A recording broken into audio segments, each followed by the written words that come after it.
Hello, everyone, and welcome to SBIFF Film Talk. I'm Mickey Duzdovich, and tonight's film we're going to be discussing is The House is Innocent. Here is a trailer from the film.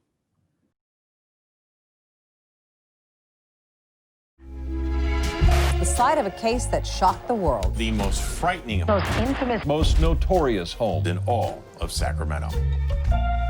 It's almost like a landmark in this neighborhood. It's an address that still attracts plenty of attention. I don't know if I'd sleep well a night in that house.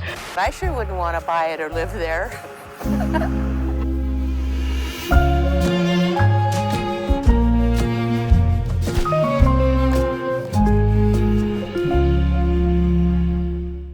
Please welcome the director, Nicholas Coles. Thank you for being here, Nick. It's my pleasure. Thank you so much for letting me chat about this film I made. So thank you. You're welcome. I wanted to get started with, Dorothea Puente, who owned this house. I want to talk a little bit about, I know you have been studying her, and that's kind of how this project came about. So can you talk a little bit about how you've been studying for your future project, and then also about how this film came?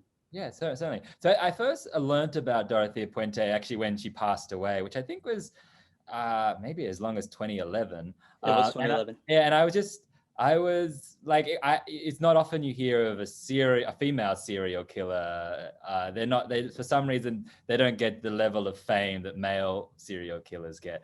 But what I was really struck about her when I was reading about her death was that she had, while in prison, published a cookbook called Cooking with a Serial Killer. And I was like, this is a crazy, interesting lady. So I bought the cookbook, and then there were 3, I think, books written on her, and I read them all. And then I was like, I couldn't believe no one had made a narrative film about her. So I was like, I've got to do it. And so in research, I kind of nervously found Tom and Barbara, the owner of Dorothea's former house, 1426 F Street. And I had heard that they'd put up some signs. And so through a journalist, I was connected with them, and I kind of asked if I could, my wife and I could look, who's my writing partner, could look at the house. And then I met them, and I was like just blown away by what wonderful people they are, and their amazing sense of humor, and kind of what they'd done with the house, that I had to make this short documentary on them. Very nice.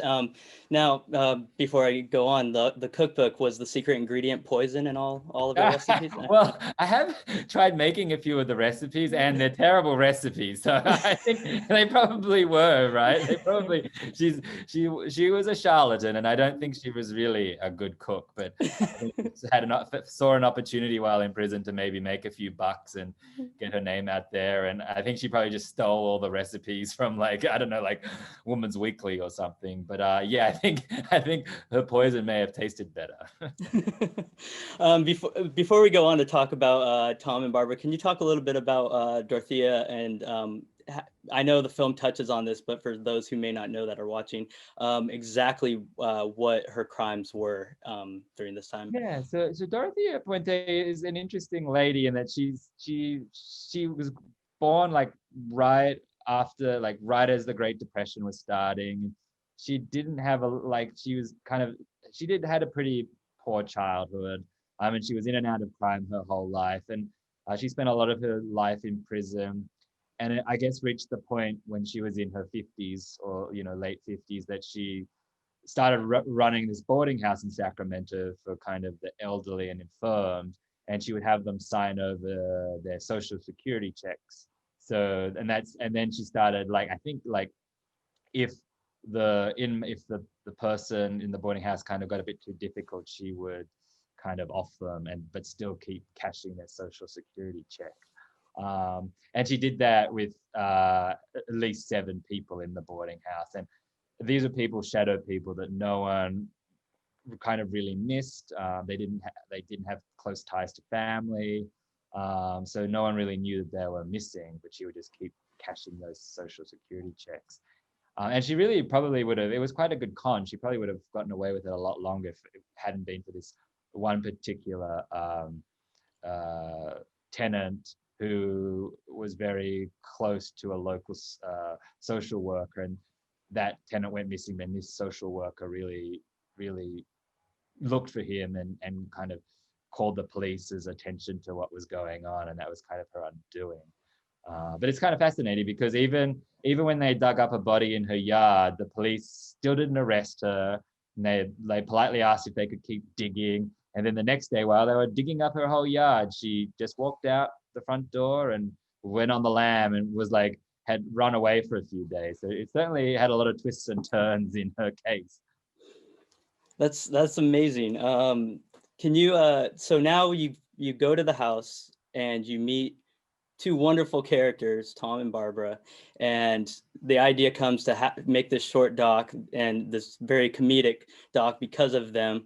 Can you talk a little bit about meeting them and getting them involved? Yeah, certainly. So I was aware, like that, I was aware of the kind of some of the funny signs that you probably would have seen in the film that they'd put up, and I really love the idea of them taking this kind of ghoulish place. You often hear about murder homes and how they're kind of haunted or they're a blot on the community. And I really loved how they kind of embraced the darkness but with a sense of humor and kind of gave it new life. So I had it in the back of my mind to maybe do something with them. But it was like, I think we knocked on their door. It was around Thanksgiving when we met them, which is about the same time that Dorothy was caught. So it was kind of very eerie and felt like very similar to the time when she actually lived there. And it was kind of surreal to walk in that garden and know that there had been 7 bodies buried in that yard, because it's not a very big yard, so they had to be kind of crammed quite close to each other. But Tom and Barbara were like, I think it was like 3 o'clock in the afternoon, and we knocked on the door, and Barbara was like, "Come in, have a glass of wine." And we knew that they were like very like warm, special people. And we've actually, my wife and I, we've stayed close friends with them, and we have Thanksgiving with them, and we're still in communication. So it's like a really, even when we were filming the doc, they made us dinner each night. It was a really beautiful experience. So I'm very lucky to have found them and met them. Yeah, when they came to the festival, they were just the sweetest couple. And I think they watched you, so say hi. Well, hello. Yeah, no, they're just so much fun, and we had a really great time talking to them, and so yeah, that was pretty awesome. Actually, I'm from Chico, California, up north, and one of our other programmers is also, and we were coming back from Thanksgiving because we had drove up there, and we actually stopped by there to check out the house just to see it for ourselves. So it was pretty cool to see the house and everything. Oh yeah, it is a real kind of local attraction in Sacramento. It really is. Like every day, like we've been up there a bunch of times now. There's always someone who drives by, and if you happen to catch Tom out the front, he'll often let you like come in and have a look inside. So next time you're there, like keep an eye out for him. He likes to show off what he's done. So. I definitely will. So now you have you contact the investigator, and what did the investigator think about this whole doing this short and being a part of this and going back to the house? Yeah, I mean, I think John Cabrera, he's an amazing guy too, and he's actually become friends with Tom and Barbara. And he thought it was a great idea, and he loves telling the story. It's like, I think it's like that one case. I think every police officer has one, or detective has that one case where they, I guess, can't stop talking about it, and that's it for John. But he to this day like teaches a class on, I think, criminal justice at one of the local community colleges up there, and he every year or every semester takes a class and does a class on, I think, elder abuse, and they tour the Dorothea Puente house. So he's very much still like using his experience with the crime to kind of teach future, I think, law enforcement how to kind of handle a situation like that. But he as he says in the film, he thinks it's great. He thinks it's great that a place has a new lease on life. Very nice. And I noticed when you were filming that the weather kind of shifted in your editing thing, and all of a sudden you have this eerie outdoor rainy scene. Can you talk a little bit about the luck of having that weather, because it really made for an eerie portion of the film? Yeah. I mean, We shot it over one weekend. So basically like, I think like 2.5 days, Monday, Saturday, Sunday, and then half of a Monday. And yeah, we were interviewing John and it started raining. And so we just decided to embrace it. And it kind of it looked eerie and like he just like stepped into a crime scene or something. But yeah, I think if anything, it's taught me you just kind of have to embrace what you have. Because ideally it wouldn't have been raining, but actually I think the rain actually helped make that scene more eerie, as you mentioned. And you do this amazing thing with the music to make it a lighthearted. You realize once you start the film that you're actually watching a comedy, something that's lighthearted, even though it's dealing with something so very serious. Can you talk a little bit about that choice of making it so lighthearted? Well, music, I find, and the more and more I make films, is how important like the score is to setting tone and then the sense of feeling, and also sometimes correcting or helping the tone you're trying to display work. It was really important because it is a dark kind of story, and we wanted it to have that kind of eerie feel, but it also is lighthearted. And it's like the whole idea of the film is that humor or can make something, can be a cleansing quality. So we wanted to get that across, and a score really does help in how an audience feels throughout the film. So yeah, it was super important. We worked really hard to kind of get that tone like just right. And what I find out interesting about this, and I looked more into it after, because at the end of the film, it talks a little bit about how Tom and Barbara opened up their house to raise money for those types of people that Dorothea would prey on. And it's funny how it's come full circle. Now the house is helping to take care of these what would be their victims. Can you talk a little bit about that and how that all came about? Well, yeah, Tom and Barbara are always hounded to do tours. I know they did one before I met them for like the local historical society, but they really don't like. They don't want to give tours or be seen to be like profiting off it. And there was a local F Street, the St. Francis House, which is really close to where they live on F Street, and has been there a long time. And it was probably somewhere that like Dorothea's style of tenant probably lived, and they just thought it would be a really nice idea to open the house and raise money for them. So yeah, it's true. It has come full circle, and I think like Tom and Barbara really tickle pinked by the fact that the house is now helping the people that Dorothea once preyed on. It's kind of their last laugh, so to speak. Which is really amazing. So thank you to them for doing that, because that's pretty amazing. And then I want to talk a little bit about this whole interest in love and crime. So we had another film of yours later on that also kind of deals with love and then crimes that have happened in the past. And it's such a niche thing, but it works so well. Can you talk a little bit about why you think that is, that this works so well together? Yeah, I mean, I think they go hand in hand no matter what. Like often like there are crimes of passion involved, love affairs gone wrong. And I think my wife and I, we're fascinated by true crime, and I'm not really sure why, but I think we're kind of, we're all like interested in the macabre and the unimaginable. And it's a strange phenomenon, but I think they do go hand in hand. And I think you do find really interesting characters who are like trying to solve crimes, and I think it says so much kind of at the core about the human quality of like why do these things even happen. And I think a big part of it is trying to understand that why.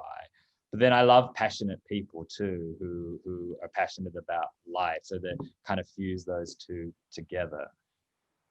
Very nice. And can we touch a little bit on the archival footage that you were able to get for this film, and talk a little bit about how much archival footage you had to go through to decide what you wanted to use?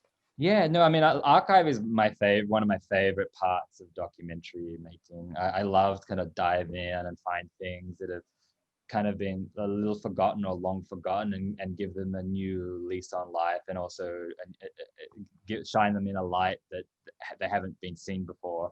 So this one, I was fortunate in that like John Cabrera had a lot of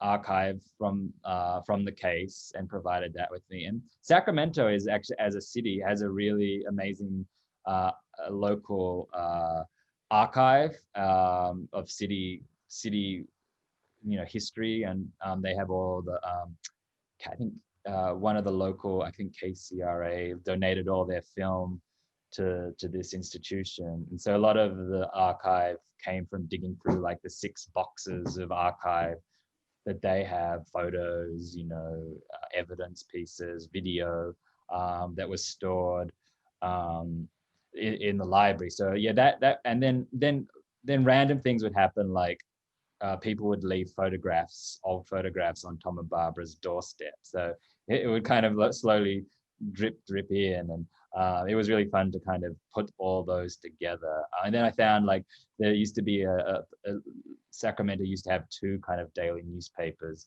the Sacramento Bee, and then I think the Sacramento Union. And the Union went out of business, but the photographer Steve had put all his kind of work online, so I tracked him down, and so it was a really kind of a nice coming together of all these people, because you find a lot of people are very interested in Dorothea Puente, and they kind of come out of the woodwork when you kind of start knocking on doors. So yeah, it all kind of came together like that. And I want to talk a little bit about the pacing and editing of the film. You do a very interesting thing by introducing us to Tom and Barbara, and then it's about a few minutes in, then all of a sudden you hit us with the hard copy with all the archive stuff, like what has happened with Dorothea and all this, the murder. Can you talk a little bit about the choice to do that instead of jumping into the murder and leading up to their relationship? Yeah, well, I mean, the film's about Tom and Barbara, but Yeah. The hook is, I guess, Dorothea Puente. That's what makes their story and their love affair interesting. So I really wanted to make sure that you saw the crime, or you kind of experienced the world through their eyes. So it was important to start with them and introduce them, because I think by setting them up and how kind of they're not like dark, weird people who would buy a murder home. So you need to kind of show that before you delve into like what they took on. And the editor Mike Madrid and I really spent a lot of time like fine tuning kind of the pacing, and to make sure kind of like some of the funny lines landed, but that it also wasn't trying to make fun of the people that were like the victims in the case. So it was a really fine kind of balance to kind of get that right. But it was something we did pay a lot of attention to. So I'm glad you noticed that. And then I'm sure there was a number of funny stories that Tom and Barbara told that probably didn't make the cut, just for the pacing wise. Is there anything that you wish that you would have kept in, or especially now that you see them all the time and that you become friends, you probably hear more stories, and so are there anything out there that... I remember Tom tried to make something from the cookbook, and that was quite hilarious, but we just didn't have the time to kind of put that in. Yeah, they're a really funny, great couple, and the more time I spend with them, the more stories they have that I wish could have made the film. Maybe I'll do a sequel or something. I don't know. I was going to ask, you could probably do a follow-up. I actually saw that they were on a remodel show. Oh yeah, I heard. Yeah, they've redone there, which is kind of cool. They get a lot of attention. Yeah, and it looks great. Barbara got a new kind of back kind of shed like area to hang out. They did a really nice job. Yeah, I saw in the trailer for that, the person who was there to help remodel, I saw him go, wait, because they're going to be digging in the yard to build this thing, and he's like, wait, we could still find body parts, and that's kind of an eerie thing that not all the parts have been found, and they're there. People would sell, like, I'm not sure how recently, but people were selling like soil from their yard, like on eBay or something, which is kind of dark and weird. That's a little twisted. So what was it like for you to walk around this house, and did you have any, you had mentioned there was kind of eerie knowing that there are bodies there, but did you have any feelings of a presence in the house for yourself? Because you... Yeah, I mean, it's certainly, you feel the weight of the history there, and I've actually spent the night in the house. But I didn't feel any, like, I didn't feel any kind of strange or spooky elements. But I know Barbara's mother, she lives in the downstairs part, which is I think where the tenants used to live. And she's spoken about kind of things moving in the night and seeing figures and such. So it's very possible. And they did have someone, I think, in another show, like a morning show they did there, kind of come out with their gadgets and they could see like that there were spirits. But yeah, no, I didn't feel anything like that. But that's not to say that it doesn't happen there. I know every year the local television does like their Halloween kind of coverage from outside the house. So maybe they were just resting when I was there. Are they waiting for another seance to happen? Because Yeah.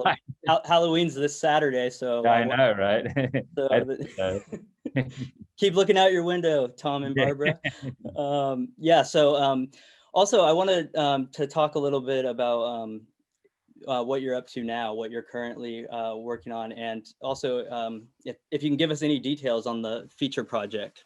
Yeah, so the whole House is Innocent started off as research for a narrative feature film, and which we've written, my wife and I, and she's going to direct it. And it's we have Gina Davis attached to play Dorothea, and I think we're going to be shooting it next year. We've got a great producer, and we're just kind of waiting for COVID to kind of sort itself out and for the filming protocols to kick in, and hoping to shoot that next year.